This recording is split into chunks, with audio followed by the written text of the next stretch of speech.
भारत की growth story में mining sector एक इम्पोर्टेंट पिलर है।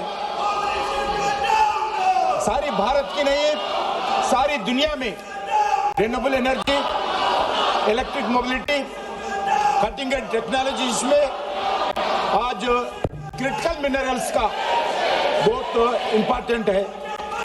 आज भी अध्यक्ष जी, देश में जो आज भारत लिथियम में अलग अलग सेक्टर में विदेश के ऊपर डिपेंडेंस है। भारत में क्रिटिकल मिनरल्स का बहुत प्रोडक्शन कम है। मिनरल बोले तो कोल, एल्यूमिनियम ही था।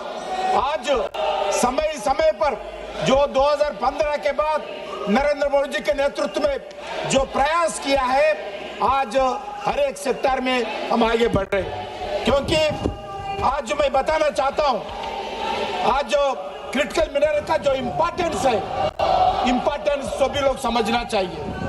सोलर पैनल से लेके विंड टर्बाइन तक, एग्रीकल्चर से लेके मेडिकल इक्विपमेंट तक, इलेक्ट्रिसिटी से लेके इलेक्ट्रॉनिक्स तक, सेलफोन से लेके विमान तक, डिफेंस से लेके स्पेस टेक्नोलॉजी तक, हर सेक्टर में आज क्रिटिकल मिनरल्स का बहुत बड़ा डिमांड है। इसके लिए हम बहुत कुछ मेहनत करना पड़ा। आदरणीय प्रधानमंत्री जी जो भी देश में जाते हैं, उस देश में अगर क्रिटिकल मिनरल्स है तो उस टेक्नोलॉजी के लिए, क्रिटिकल मिनरल के लिए आदरणीय प्रधानमंत्री बहुत प्रयास कर रहे, लोगों से बातचीत कर रहे। भारत सरकार भी प्रधानमंत्री जी के आदेश पर एक हम विदेश में क्रिटिकल मिनरल्स के लिए एक संस्था भी हम ऑर्गेनाइज किया है। आज काबिल के नाम पर एक संस्था PSU भारत सरकार क्रिएट किया है। उसके द्वारा आज लिथियम के लिए, अलग अलग क्रिटिकल मिनरल्स के लिए हम जाम्बिया जा रहे, अर्जेंटीना जा रहे, अलग अलग देशों में जाकर भारत सरकार का गवर्नमेंट टू गवर्नमेंट प्लान करके, MOU करके वो क्रिटिकल मिनरल्स भारत लाने के लिए प्रयास कर रहे। उतना ही नहीं है, आदरणीय नरेंद्र मोदी जी प्रधानमंत्री बनने के बाद जिस जगह माइनिंग होते हैं, उस माइनिंग एफेक्टेड एरिया में, माइनिंग एफेक्टेड लोगों के लिए एक DMF स्थापना किया है। DMF के द्वारा आज जिस माइनिंग एफेक्टेड एरिया में आज हेल्थ सेक्टर में भी हो, आज एम्प्लॉयमेंट जनरेशन में भी हो, एग्रीकल्चर में भी हो, रोजगार के विषय पर भी हो, आज काम चल रही है। आज मैं बताना चाहता हूं, आज नरेंद्र मोदी जी के नेतृत्व में DMF स्थापना होने के बाद 1,12,000 करोड़ रुपए अलग अलग जिलों में आज एक्सपेंडिचर करने के लिए तैयार है। जिला कलेक्टर के नेतृत्व में, आदरणीय MP के, आदरणीय विधायकों के, आदरणीय इलेक्टेड रिप्रेजेंटेटिव के साथ इस DMF का काम चल रही है। पहला कोई सोचे नहीं थे, पूरे माइनिंग लीज में पूरे राजनीतिक लोग, उनके परिवार के लोग, उनके रूलिंग पार्टी के लोग लूटते थे।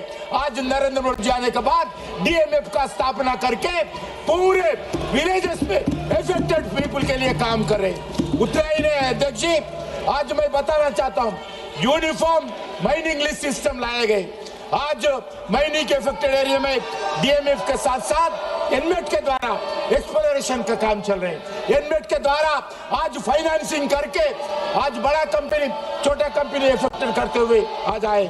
मैं इसीलिए मैं जो एक्सपेक्ट किया था, आज विपक्ष के पार्टी भी पूरा समर्थन करेंगे ऐसा समझा, क्योंकि ये एम्प्लॉयमेंट, गांव में एम्प्लॉयमेंट देने का, ट्राइबल्स का, आदिवासी का विकास के लिए, उनके जिंदगी में उजाला लाने के लिए ये माइनिंग सेक्टर में आज काम हो रहे।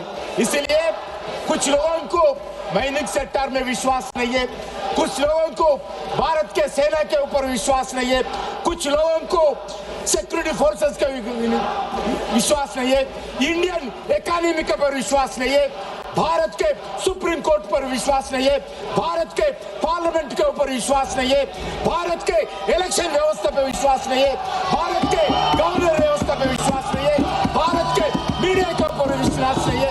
इसलिए मैं पूछना चाहता हूँ, ये माइनिंग सेक्टर में बहुत बड़ा इंपॉर्टेंट पिलर है। आदरणीय नरेंद्र मोदी जी 2047 जो विकसित भारत बनाना चाहते हैं, फर्टिलाइजर इकोनॉमी बनाना चाहते हैं, उसमें माइनिंग सेक्टर में भी बहुत बड़ा रोजगार होगा, बहुत बड़ा इंपॉर्टेंट पिलर होगा। इसलिए मैं आप लोगों से अनुरोध करना चाहता हूँ इस भी अमेंडमेंट्स को पूरा यूनाइटेड के साथ समर्थन करने के लिए।